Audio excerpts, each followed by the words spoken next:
Na manhã em que meu pai morreu, minhas irmãs já estavam dividindo o império dele. Helena estava ao telefone com o advogado da família falando sobre as ações da empresa, enquanto Blair estava parada perto da janela tirando fotos da cobertura do papai em Manhattan, como se estivesse se preparando para vendê-la. Eu fiquei num canto, ainda segurando a mão fria dele, me perguntando em que momento elas tinham se tornado estranhas para mim. Quando o testamento foi lido, elas ficaram com tudo. A empresa de 31 milhões de dólares, os carros, a casa, até as abotoaduras dele. Eu? Fiquei com um único celular preto, trancado por uma senha e com uma leve contagem regressiva azul na tela. Restavam 243 dias. Elas riram. Acho que o papai quer que você aprenda a ser responsável, zombou Blair. Uma semana depois, eu já dormia no meu carro, abraçada àquele telefone inútil como se fosse a última lembrança dele que me restava.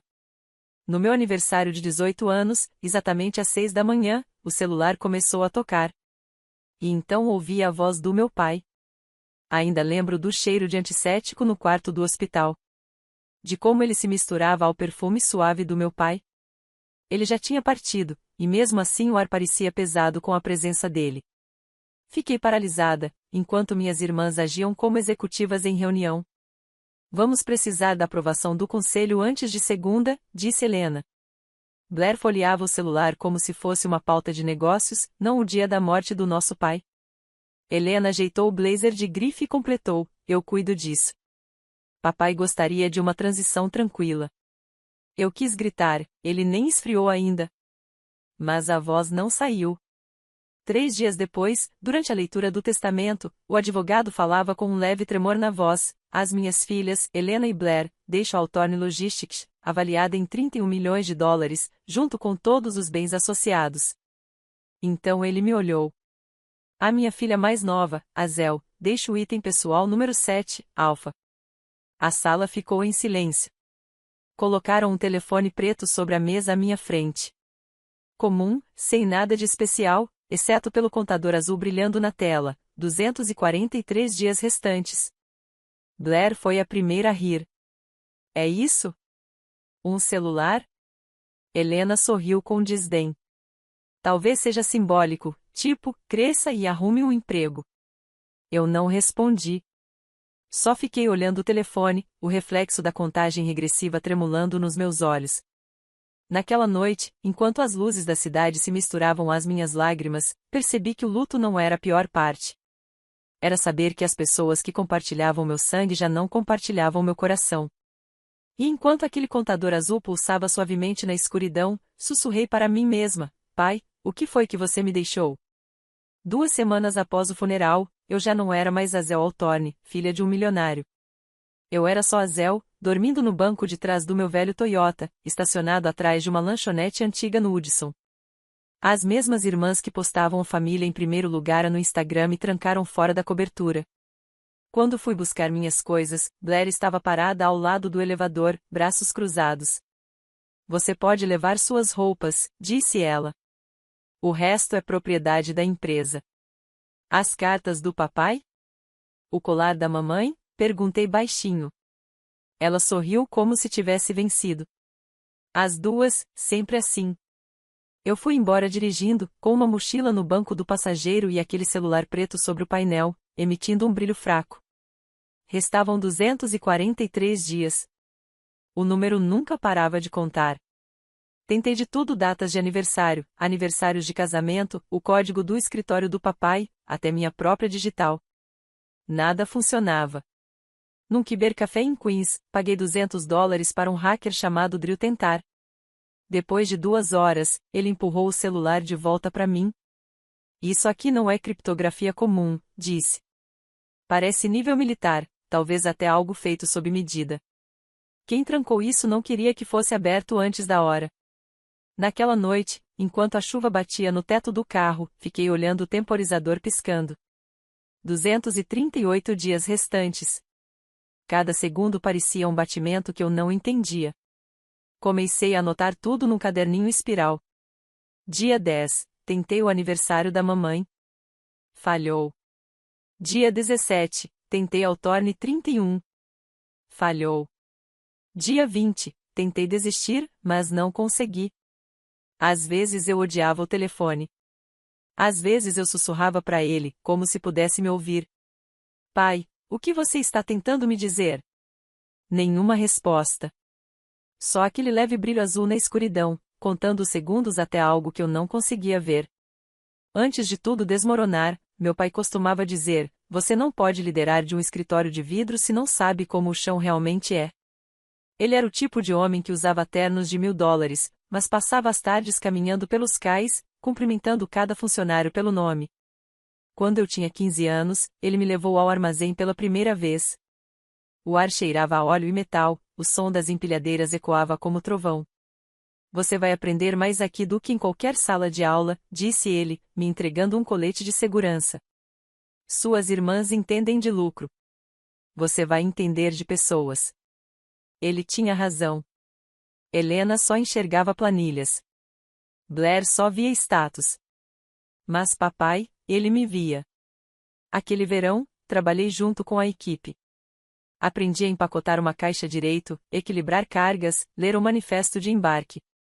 Os trabalhadores me chamavam de a pequena H e me davam refrigerantes gelados quando as pausas acabavam tarde. Um dia, papai se sentou comigo na doca de carregamento, o sol se pondo atrás dos caminhões. Sabe por que eu te trago aqui? Perguntou. Para me envergonhar, brinquei. Ele riu baixinho. Não, Azel. Porque aqui está o coração do que eu construí. O mundo sempre vai respeitar o poder, mas só segue quem tem propósito. E você tem propósito nos ossos. Depois disso, ele ficou em silêncio, olhando o horizonte como se já pudesse ver o fim se aproximando. Nas últimas semanas, começou a agir de forma estranha, se trancava no escritório, fazia ligações em voz baixa, transferia dinheiro para lugares que eu nem reconhecia. Uma vez, ouvi ele murmurar meu nome através da porta. Na noite anterior ao infarto, ele me chamou. Os olhos estavam cansados, mas havia algo intenso neles. Isto é seu, disse, deslizando aquele mesmo celular preto pela mesa. Pai, o que é isso? Ele respondeu, algo que vai te testar. E algo que vai te proteger. Quando chegar a hora certa, ele vai se destravar. Promete que vai guardar? Eu prometo, eu disse.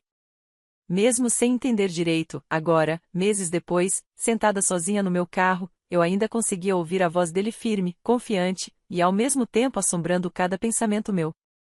E toda vez que eu olhava para aquela contagem regressiva brilhando na tela, não conseguia me livrar da sensação de que meu pai ainda estava me observando, esperando que eu provasse que minha promessa realmente significava algo.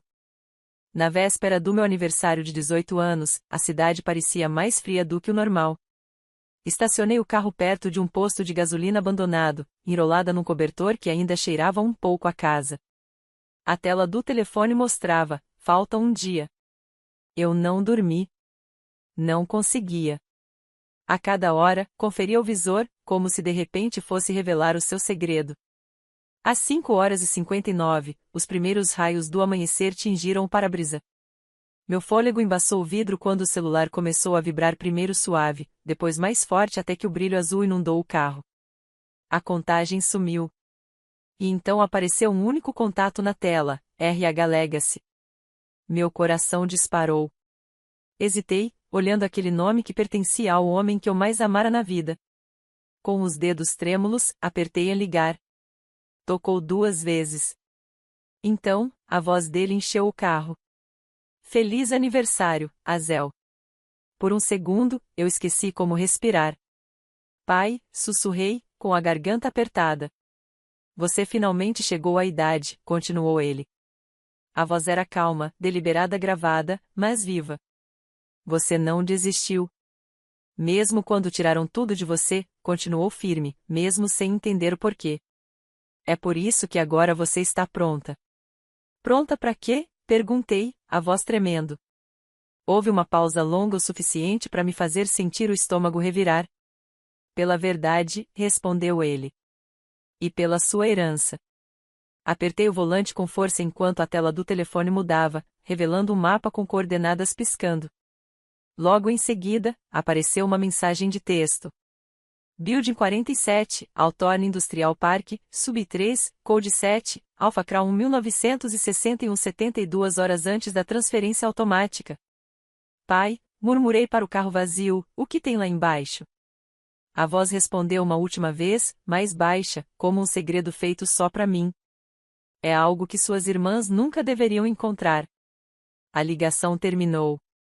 A tela ficou preta.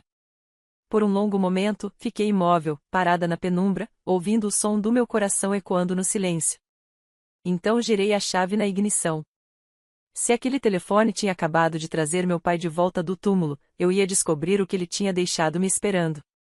As coordenadas me levaram cerca de 60 quilômetros ao norte de Manhattan, até um conjunto de galpões industriais abandonados que minhas irmãs haviam tentado vender anos atrás. Segundo elas, não havia nada de valor lá. Mas, ao chegar ao prédio 47, a névoa da manhã se agarrava ao asfalto rachado como se escondesse um segredo.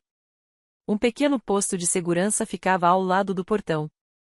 Dentro dele, um homem de uns 50 anos tomava café quente.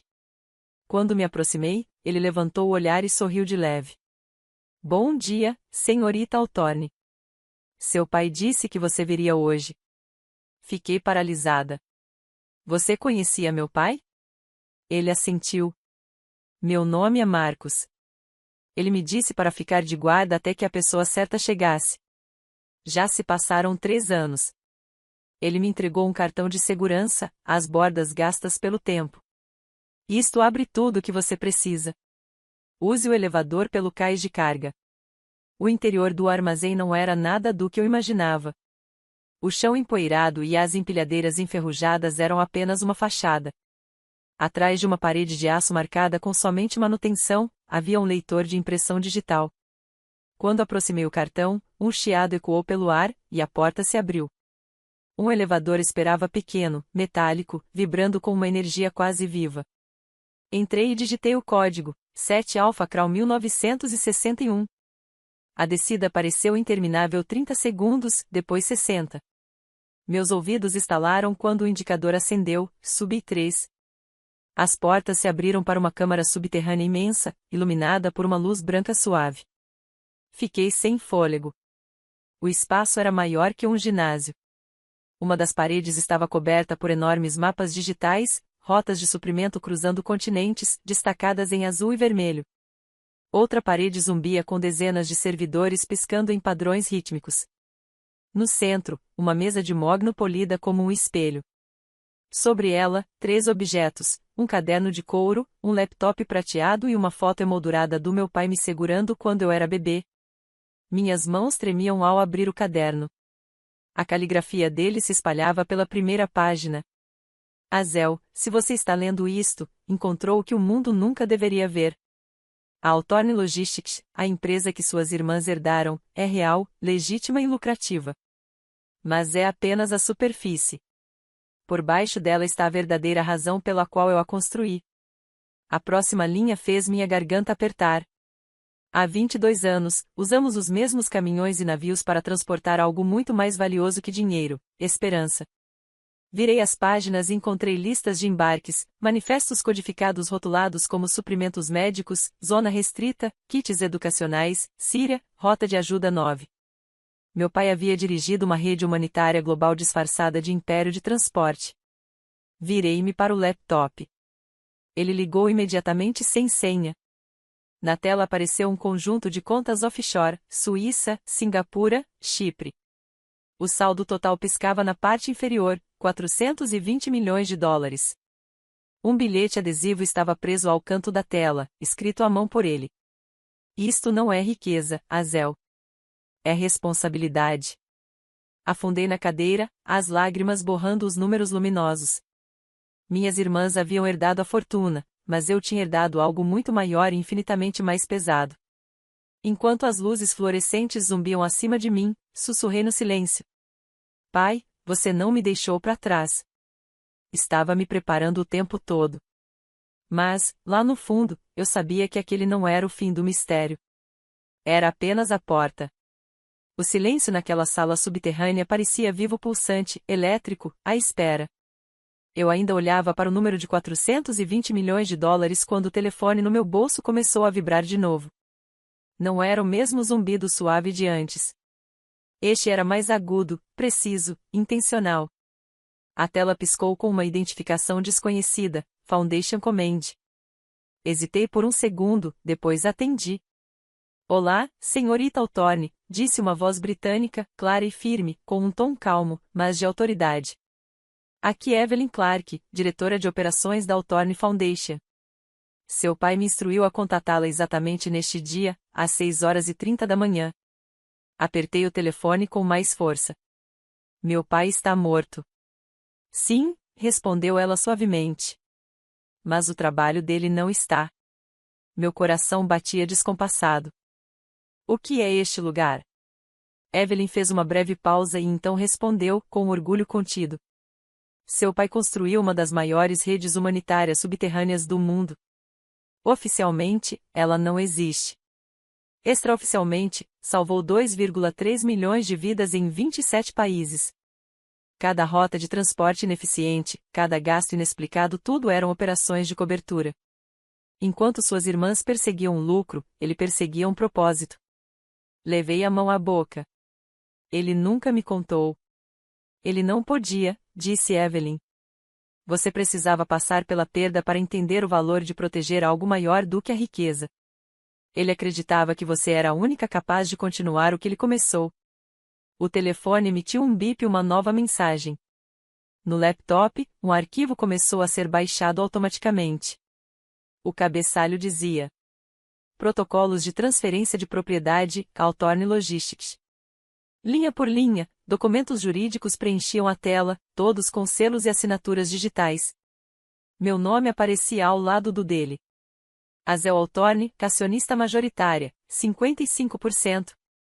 Alocação fiduciária, 10% mais 45% via subsidiárias offshore. Fiquei olhando, tremendo. Isso não pode ser real.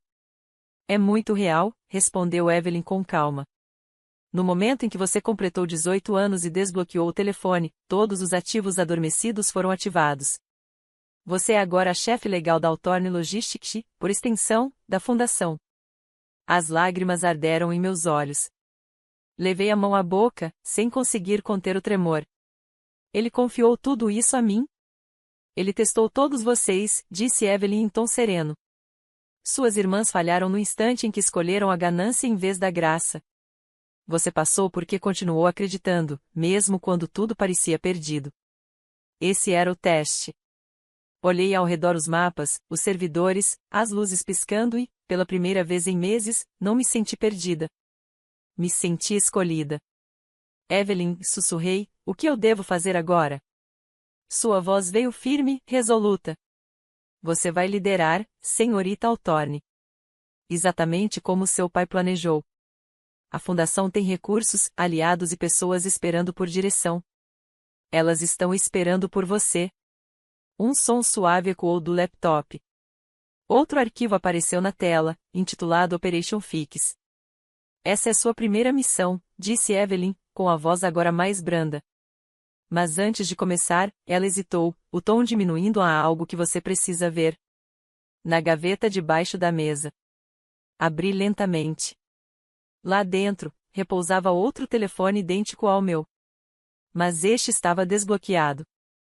A lista de contatos estava cheia de nomes que eu reconhecia das manchetes: senadores, CIOR, ministros globais.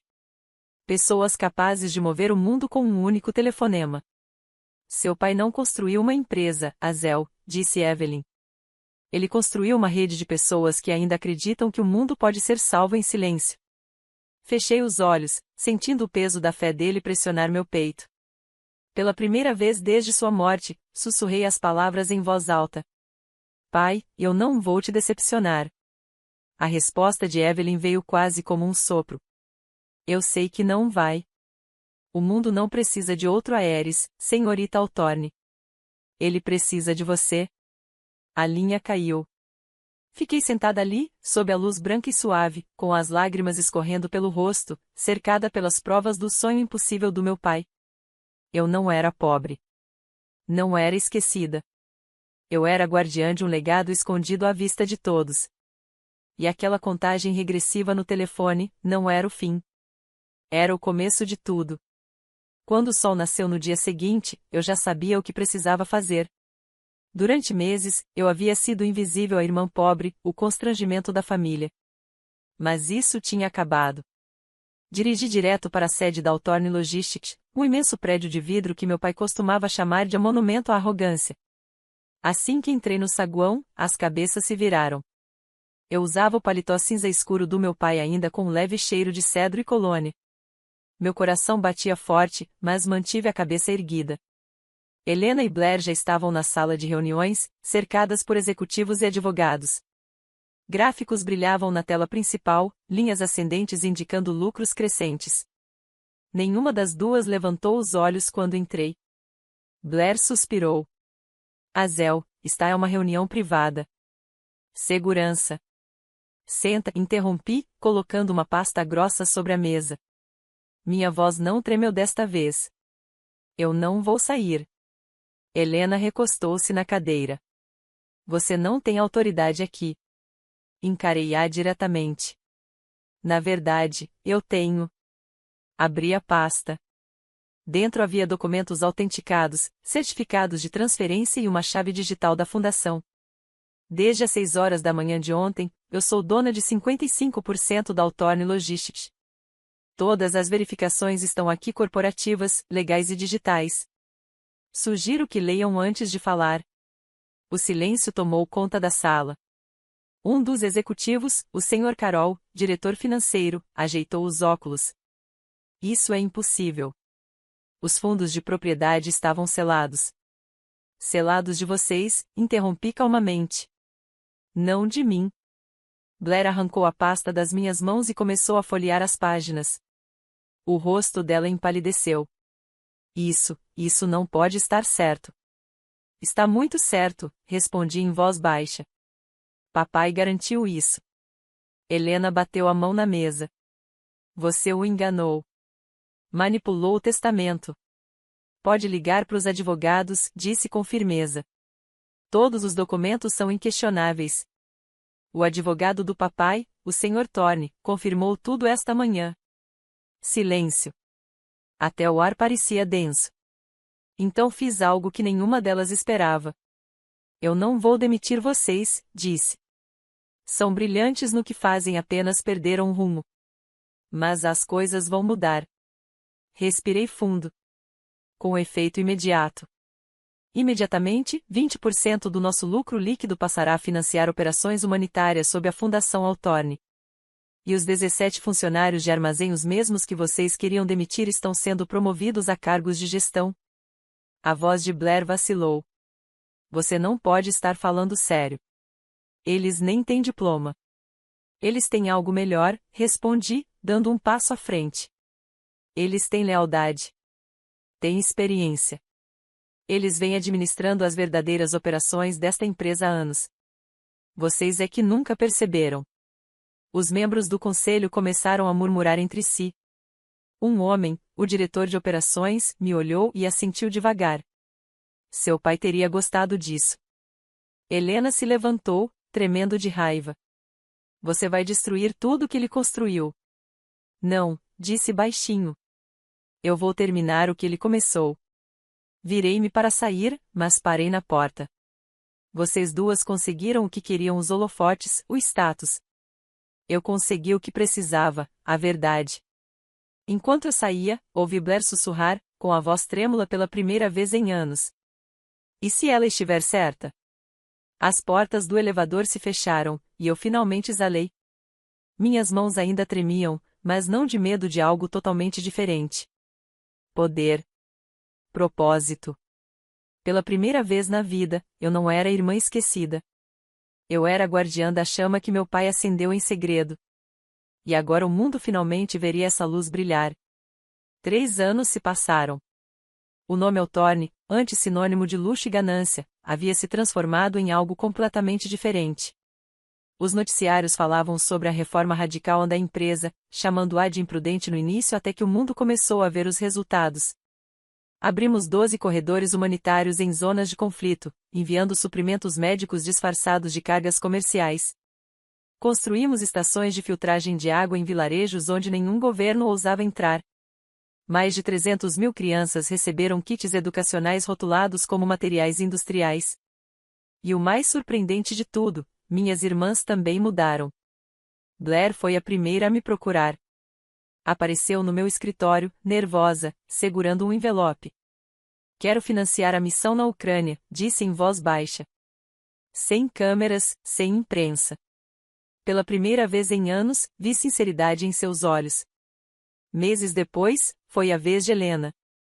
Ela não pediu desculpas, não era do tipo, mas começou a administrar as operações jurídicas da fundação, protegendo nossas raízes de interferências políticas. Ainda não éramos irmãs que se amavam. Mas éramos parceiras que finalmente se respeitavam. A fundação cresceu além de tudo que meu pai poderia ter imaginado. Evelyn tornou-se minha maior aliada, a voz da razão quando eu duvidava de mim mesma. E Marcos, ainda vigiava o prédio 47 como um fantasma atento, sempre sorrindo quando eu levava café nas minhas visitas noturnas. O telefone preto ainda está na minha mesa. A contagem regressiva já terminou há muito tempo, mas às vezes, geralmente por volta das 6 da manhã, ele vibra suavemente, iluminando-se com uma única mensagem. Coordenadas recebidas. Cada vez que sigo as coordenadas, elas me levam até pessoas que precisam de ajuda, um campo de refugiados, um hospital destruído, uma escola esperando por suprimentos. E, em cada uma dessas vezes, ouço a voz do meu pai ecoando na minha mente: isso não é riqueza, Azel. É responsabilidade. Na semana passada, um carregamento chegou a um hospital em Gaza. A foto que enviaram mostrava uma garotinha segurando uma das nossas caixas, sorrindo, com as mãos cobertas de poeira. Na embalagem, escrito com marcador preto, lia-se: Fundação Altorne. Esperança entregue. Fiquei olhando aquela foto por um bom tempo.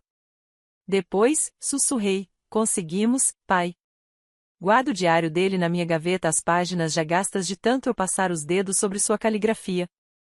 Há uma frase que eu nunca tinha entendido, até agora: às vezes é preciso perder tudo para aprender o que nunca pode ser tirado de você. Perdi minha casa, minha fortuna, minha família. Mas encontrei meu propósito. As irmãs que antes zombavam de mim agora estão ao meu lado. A empresa que antes media sucesso em dólares agora o mede em vidas salvas. E todas as manhãs, quando a cidade desperta, toco o telefone preto, aquele que deu início a tudo, e sorriu. Porque foi preciso um telefone trancado para destrancar quem eu realmente era. E foi preciso perder tudo para herdar algo muito maior que dinheiro, um legado que salva vidas. Meu pai estava certo. O verdadeiro jogo só tinha acabado de começar.